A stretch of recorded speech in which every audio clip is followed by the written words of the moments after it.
Mario Moreno redirects here. For other people named Mario Moreno, see Mario Moreno. This article is about the actor. For the 2014 film, see Cantinflas.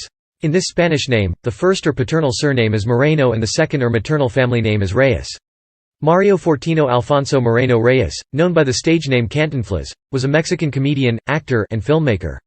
He is considered to have been the most widely accomplished Mexican comedian and is celebrated throughout Latin America and in Spain as a popular icon. His humor, loaded with Mexican linguistic features of intonation, vocabulary, and syntax, is beloved in all the Spanish-speaking countries of Latin America and in Spain and has given rise to a range of expressions including cantinflear, cantinflada, cantinflesco, and cantinflero. Though some of his films were translated into English and French, the wordplay so particular to Mexican Spanish was difficult to translate. He often portrayed impoverished farmers or a peasant of Pelado origin. The character allowed Cantinflas to establish a long, successful film career that included a foray into Hollywood. Charlie Chaplin once commented that he was the best comedian alive, and Moreno has been referred to as the Charlie Chaplin of Mexico.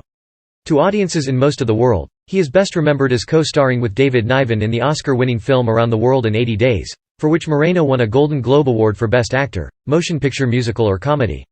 As a pioneer of the cinema of Mexico, Moreno helped usher in its golden era. In addition to being a business leader, he also became involved in Mexico's tangled and often dangerous labor politics. His reputation as a spokesperson for the downtrodden gave his actions authenticity and became important in the early struggle against charismo, the one-party government's practice of co-opting and controlling unions. Moreover, his character Cantinflas, whose identity became enmeshed with his own, was examined by media critics, philosophers, and linguists, who saw him variously as a danger to Mexican society, a bourgeois puppet, a verbal innovator, and a picaresque underdog. Early in personal life, Mario Fortino Alfonso Moreno Reyes was born in Santa Maria la Redonda neighborhood of Mexico City, and grew up in the tough neighborhood of Tepito. He was one of 8 children born to Pedro Moreno Esquivel, an impoverished mail carrier, and Maria de la Soledad Reyes Guizar. The others were Pedro, José, Eduardo, Esperanza, Catalina, Enrique, and Roberto. He made it through difficult situations with the quick wit and street smarts that he would later apply in his films. His comic personality led him to a circus tent show, and from there to legitimate theater and film. He married Valentina Ivanova Zubarev, of Russian ethnicity, on 27 October 1936 and remained with her until her death in January 1966. A son was born to Moreno in 1961 by another woman. The child was adopted by Valentina Ivanova and was named Mario Arturo Moreno Ivanova, causing some references to erroneously refer to him as Cantinflas' adopted son. Moreno Ivanova died on 15 May 2017, of a presumed heart attack. He served as president of one of the Mexican actors' guilds known as Asociación Nacional de Actores and as first secretary-general of the independent filmworkers union Sindicato de Trabajadores de la Producción Cinematográfica. Following his retirement, Moreno devoted his life to helping others through charity and humanitarian organizations, especially those dedicated to helping children. His contributions to the Roman Catholic Church and orphanages made him a folk hero in Mexico. He was a Freemason, initiated at Chilam Balam Lodge. In 1961, Cantinflas appeared with Vice President Lyndon B. Johnson at shopping centers and supermarkets in San Antonio, Texas, to support the successful Democratic nominee to the United States House of Representatives for Texas's 20th Congressional District, Henry B. Gonzalez, who defeated his Republican challenger, John W. Good. Gonzalez was the first Hispanic elected to the Texas State Senate and as a U.S. Congressman from Texas. Origin of name: as a young man, Cantinflas performed a variety of acts in traveling tents, and it was here that he acquired the nickname, Cantinflas.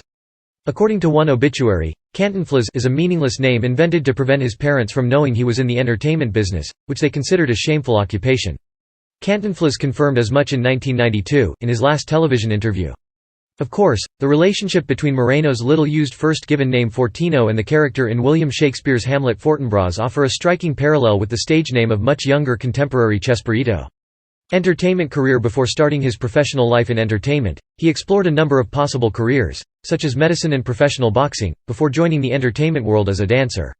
By 1930 he was involved in Mexico City's Carpa circuit, performing in succession with the Ofelia, Sotelo of Azcapotzalco, and finally the Valentina Carpa, where he met his future wife. At first he tried to imitate Al Jolson by smearing his face with black paint, but later separated himself to form his own identity as an impoverished slum dweller with baggy pants, a rope for a belt, and a distinctive mustache. In the tents, he danced, performed acrobatics, and performed roles related to several different professions.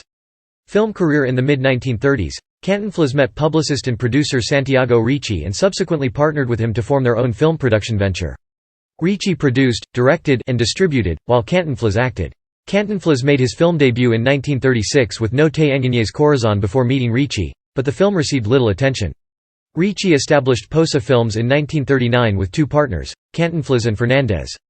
Before this, Ricci produced short films that allowed him to develop the Cantinflas character, but it was in 1940 that he finally became a movie star, after shooting Ahí está el detalle, with Sofía Álvarez, Joaquín Pardavé, Sara Garcia, and Dolores Camarillo. The phrase that gave that movie its name became a «Cantinflas» for the remainder of his career. The film was a breakthrough in Latin America and was later recognized by Somos magazine as the 10th greatest film produced largely in Mexico. In 1941, Moreno first played the role of a police officer on film in El Gendarme Desconocido. By this time, he had sufficiently distinguished the Peladito character from the 1920s-era Pelado, and his character flowed comfortably from the disenfranchised, marginalized, underclassman to the empowered public servant. The rhetoric of Cantinflismo facilitated this fluidity. He would reprise the role of Agent 777 and be honored by police forces throughout Latin America for his positive portrayal of law enforcement. Ni Sangre, Ni Arena, the 1941 bullfighting film, broke box office records for Mexican-made films throughout Spanish-speaking countries. In 1942, Moreno teamed up with Ricci, Miguel M. Delgado, and Jamie Salvador to produce a series of low-quality parodies, including an interpretation of Chaplin's The Circus. The 1940s and 1950s were Cantinflas' heyday. In 1941, Ricci, the producer, rejected Mexican studios companies and instead paid Columbia Pictures to produce the films in its studios in Hollywood. By this time, Cantinflas' popularity was such that he was able to lend his prestige to the cause of Mexican labor, representing the National Association of Actors in talks with President Manuel Avila Camacho. The talks did not go well, however, and, in the resulting scandal, Moreno took his act back to the theater. On 30 August 1953, Cantinflas began performing his theatrical work Yo Colón in the Teatro de los Insurgentes, the same theater that had earlier been embroiled in a controversy over a Diego Rivera mural incorporating Cantinflas and the Virgin of Guadalupe. Critics, including the Pan and Archbishop Luis Maria Martinez, called the mural blasphemous, and it was eventually painted without the image of the Virgin. Yo Colón placed Cantinflas in the character of Christopher Columbus, who, while continually discovering America, made comedic historical and contemporary observations from fresh perspectives. For the first few months, he persuaded the King and Queen of Spain to fund his voyage so that he could let his wife drive, so she could make a wrong turn and discover Mexico instead, allowing him to also discover Jorge Negrete so that the Queen, an ardent fan, could meet him. When Negrete died just before Christmas of 1953, he changed it first to Pedro Infante until his death 4 years later, and then finally to Javier Solís until his death in 1966. Hollywood and Beyond in 1956, Around the World in 80 Days, Cantinflas' American debut, earned him a Golden Globe for Best Actor in a Musical or Comedy. Variety magazine said in 1956 that his Chaplinesque quality made a big contribution to the success of the film. The film ultimately made an unadjusted $42 million at the box office. While David Niven was billed as the lead in English-speaking nations, Cantinflas was billed as the lead elsewhere. As a result of the film, Cantinflas became the world's highest-paid actor. Moreno's second Hollywood feature, Pepe, attempted to replicate the success of his first. The film had cameo appearances by Frank Sinatra, Judy Garland, Maurice Chevalier, Shirley Jones, Ricardo Montalban, James Coburn, Debbie Reynolds, Cesar Romero, and other stars. His humor, deeply rooted in the Spanish language, did not translate well for the American audience, and the movie was a notorious box office disappointment. He still earned a Golden Globe nomination for his part. Later, in a 1992 American interview, Moreno cited the language barrier as the biggest impediment to his making it big in the United States. After returning to Mexico, Cantinflas starred in the comic drama El Bolero de Raquel, the first Cantinflas film to be distributed to the United States by Columbia Pictures. The film was followed by more Cantinflas Ricci Columbia productions, El Analfabeto, El Padrecito, and Su Excelencia. After Su Excelencia, Cantinflas began to appear in a series of very low-budget comedies directed by Miguel M. Delgado, which were produced by his own company, Cantinflas Films. These films lasted until El Barrendero in 1982. Like Charlie Chaplin, Cantinflas was a social satirist. He played El Pelado, an impoverished everyman, with hopes to succeed. With mutual admiration, Cantinflas was influenced by Chaplin's earlier films and ideology. El Cerso was a «shadow» of Chaplin's silent film. The Circus and Si Yo Fuera Diputado had many similarities with the 1940 film, The Great Dictator. Cantinflas films, to this day, still generate revenue for Columbia Pictures. In 2000, Columbia reported in an estimated $4 million in foreign distribution from the films. Death a lifelong smoker, Cantinflas died of lung cancer on 20 April 1993 in Mexico City. Thousands appeared on a rainy day for his funeral. The ceremony was a national event, lasting 3 days. His body lay in state in the Rotunda de las Personas Ilustres, and he was honored by many heads of state and the United States Senate, which held a moment of silence for him. A 20-year legal battle followed between Mario Moreno Ivanova, Cantinflas' son and heir to his estate, and the actor's blood nephew Eduardo Moreno Laparade over the control of 34 films made by Cantinflas. The nephew claimed his uncle gave him a written notice. Moreno Ivanova argued that he was the direct heir of Cantinflas and that the rights belonged to him. In 2014, Eduardo Moreno Laparade won the rights at the Mexican Supreme Court to 39 films and the name. At the same time, there was another legal battle between Columbia Pictures and Moreno Ivanova over control of these films. Columbia claimed that it had bought the rights to the 34 films 4 decades earlier, although the court noted several discrepancies in the papers. Moreno Ivanova wanted the rights to the films to remain his, and more generally Mexico's, as a national treasure. On 2 June 2001 the 8-year battle was resolved with Columbia retaining ownership over the 34 disputed films. Cultural impact: among the things that endeared him to his public was his comic use of language in his films. His characters would strike up a normal conversation and then complicate it to the point where no one understood what they were talking about. The Cantinflas character was particularly adept at obfuscating the conversation when he owed somebody money, was courting an attractive young woman, or was trying to talk his way out of trouble with authorities, whom he managed to humiliate without their even being able to tell. This manner of talking became known as cantinflear, and it became common parlance for Spanish speakers to say, "Estás cantinfleando," whenever someone became hard to understand in conversation. The Real Academia Española officially included the verb, cantinflear, cantinflas and cantinflada in its dictionary in 1992. In the visual arts, Mexican artists such as Rufino Tamayo and Diego Rivera painted Cantinflas as a symbol of the Mexican everyman. Cantinflas' style and the content of his films have led scholars to conclude that he influenced the many teatros that spread the message of the Chicano movement during the 1960s to 1970s in the United States, the most important of which was El Teatro Campesino. The teatro movement was an important part of the cultural renaissance that was the social counterpart of the political movement for the civil rights of Mexican Americans. Cantinflas' use of social themes and style is seen as a precursor to Chicano theater. A cartoon series, The Cantinflas Show, was made in 1972 starring an animated Cantinflas. The show was targeted for children and was intended to be educational. The first animated version, animated by Santiago Moro and his brother José Luis Moro for Televisa in the early 1970s, which educated children by meeting such notable people such as Chopin, Louis Pasteur, Albert Einstein and William Shakespeare's Romeo and Juliet, as well learning how important water and oil as an educational parodies of some of his famous movies like Su Excelencia. In the second version his character was known as Little Amigo, and concentrated on a wide range of subjects intended to educate children, from the origin of soccer to the reasons behind the international dateline.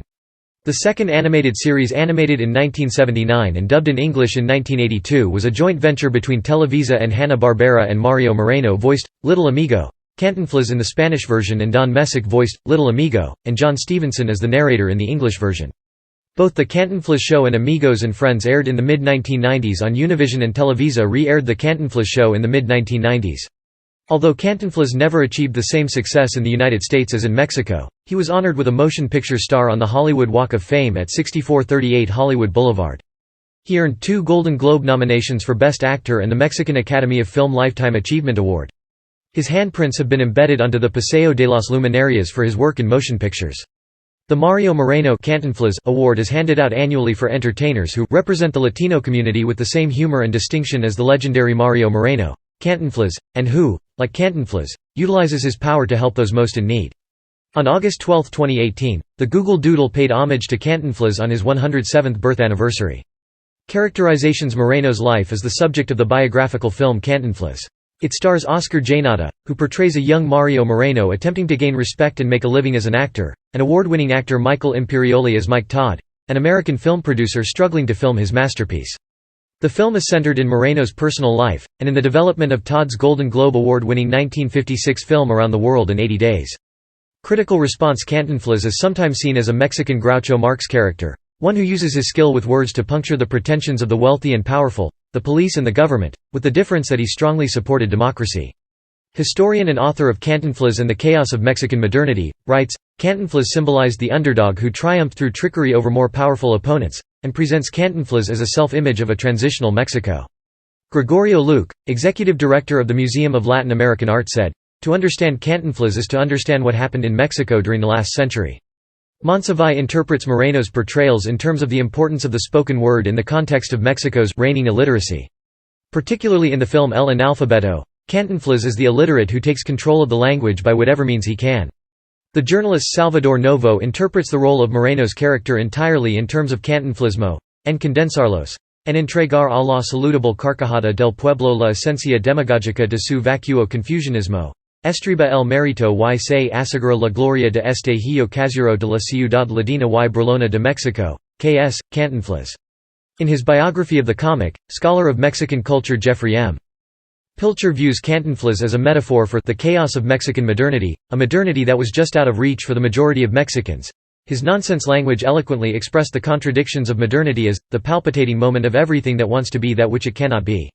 Likewise, social hierarchies, speech patterns, ethnic identities, and masculine forms of behavior all crumbled before his chaotic humor, to be reformulated in revolutionary new ways.